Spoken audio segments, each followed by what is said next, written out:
నెల్లూరు జిల్లా మనుబోలు మండల అధికారులతో Sarvepalli MLA Somireddy video conference నిర్వహించారు. జిల్లాలో ఎక్కడ ఏ సమస్య ఉన్నా అధికారులు అందుబాటులో ఉండి చర్యలు తీసుకోవాలని కోరారు. ముఖ్యంగా లోతట్టు ప్రాంతాల్లో ప్రజలు అప్రమత్తంగా ఉండాలని సూచించారు.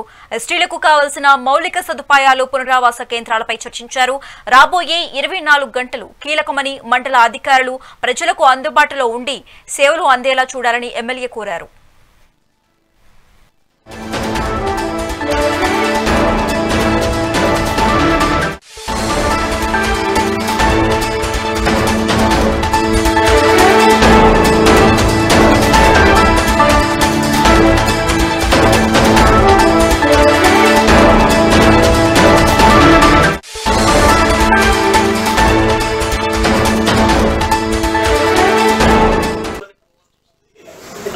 తిరుమలమ్మ పాలన కూడా ప్రత్యేక చర్యలు తీసుకుపెట్టుకోండి. ఏదన్నా పొట్టి బిందు అవతలకి చేతిలో పెట్టుకోవడం అలాంటి కొల్ల కూతురు మంకన్నపాడు అట్లే తిరుమలమ్మ పాలెం వెంకటాచలం మండలం ఇవన్నీ బోట్లు అవసరమైతే ఇప్పుడు రామకృష్ణ చెప్పాడు బోట్లు కావాల్సి వస్తాయి. నేను కూడా ఇన్ఫార్మ్ చేస్తాను, కలెక్టర్కి చెప్తాను. నేను 2 దగ్గరలో బోట్లు అరేంజ్ చేయమని మీరు కూడా పాస్ ఆన్ చేయండి. రైస్ కూడా ఇస్తున్నాం.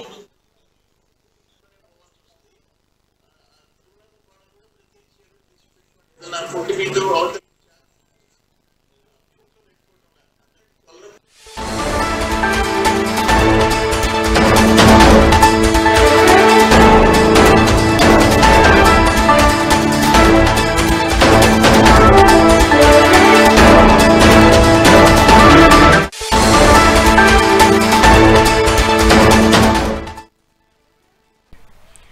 నెల్లూరు జిల్లా మనుబోలు మండల అధికారులతో Sarvepalli MLA Somireddy video conference నిర్వహించారు.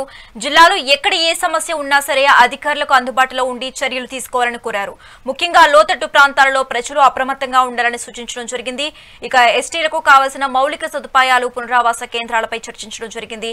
రాబోయే 24 గంటలు కీలకమని మండల అధికారులు ప్రజలకు అందుబాటులో ఉండి సేవలు అందించాలని ఎమ్మెల్యే కోరారు. ఇక ఇదే అంశానికి సంబంధించి మోర్ అప్డేట్స్ మా ప్రతినిధి శ్రీనివాస్ రెడ్డి ఫోన్ ద్వారా అందిస్తారు. శ్రీనివాస్ రెడ్డి, ఈ మోందా తుఫాను వల్ల జిల్లా మొత్తం కూడా భారీ వర్షాలు కురుస్తున్నాయి. దీనికి సంబంధించి అధికారులందరూ కూడా ఇటు వీడియో కాన్ఫరెన్స్ లో అందరినీ కూడా అరెస్ట్ చేస్తున్నారు. ఇటు సోమిరెడ్డి చంద్రమోహన్ రెడ్డి కూడా సర్వేపల్లి నియోజకవర్గానికి సంబంధించి అన్ని మండలాల ఎంఆర్ఓలు, ఎంపీడీఓలు, ఎస్ఐలు అందరితో కూడా ఇటు వీడియో కాన్ఫరెన్స్ నిర్వహించారు. ఎప్పటికప్పుడు అలర్ట్ చేస్తున్నారు. అయితే సర్వేపల్లిలో చెప్పుకోదగ్గంత లేనప్పటికీ ఇటు ఎమ్మెల్యే ముందు జాగ్రత్తగా అందరికీ సూచనలు జారీ చేయడం విశేషం. అదేవిధంగా ఇటు గూడూరు, సుళ్లూరుపేట, వెంకటగిరి ఈ ఏరియాలో కూడా ఇప్పటికే స్థానిక ఎమ్మెల్యేలు అందరూ కూడా సంబంధిత అధికారులతో ఫోన్ లో మాట్లాడుతూ ఎప్పటికప్పుడు అలర్ట్ చేస్తున్నారు.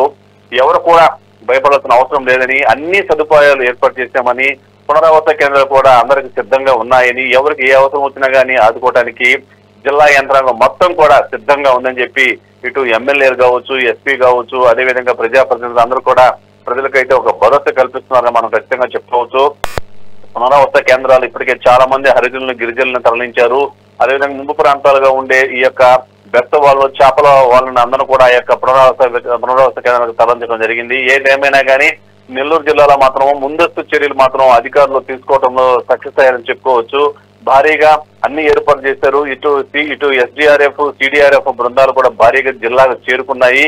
ఎలాంటి ఉపద్రవం ముంచుకొచ్చినా గానీ ఫేస్ చేయడానికి అయితే అధికారులు సిద్ధంగా ఉన్నారని చెప్పుకోవచ్చు. అదేవిధంగా గూడూరు జంక్షన్ అంటే రైల్వే జంక్షన్ సంబంధించి మెయిన్ జంక్షన్ గూడూరు జంక్షన్ ఇక్కడ దాదాపు 20 రైళ్ల వరకు రద్దయినట్లు తెలుస్తా ఉంది.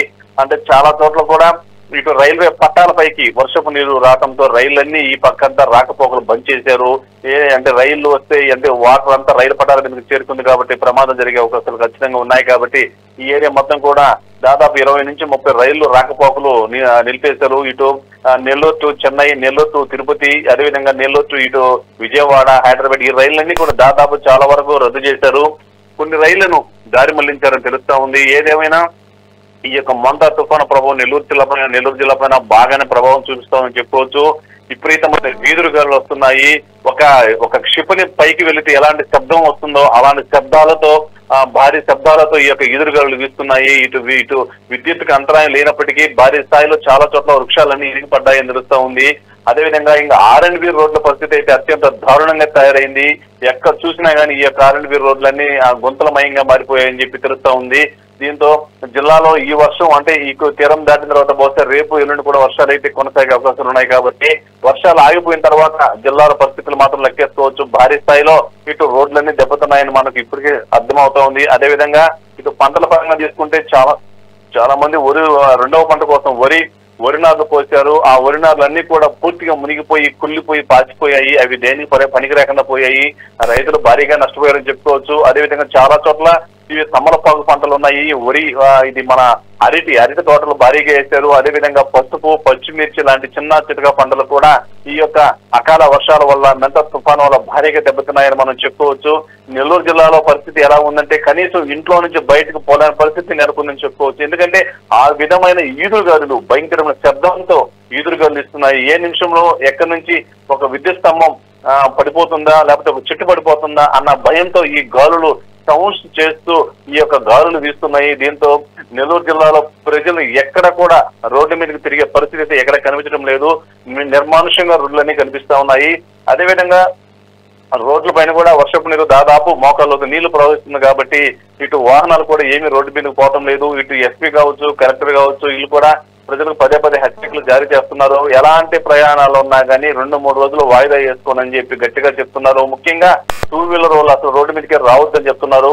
ఇక ఇంట్లో కూరగాయలు లేని వాళ్ళు దిగులు పడవలసిన అవసరం లేదని 15 వాహనాలు ఏర్పాటు చేశామని, ప్రతి చోటకి కూడా ఈ వాహనాలు తిరుగుతూ ఉంటాయి కాబట్టి ఇంటి దగ్గరికి వాహనం వస్తుంది కాబట్టి ఇటు ఏం కూరగాయలు కావాలన్నా కానీ కొనుక్కోండి అని చెప్పి కూడా కలెక్టర్ భరోసా అయితే ఇస్తా ఉన్నారని చెప్పుకోవచ్చు.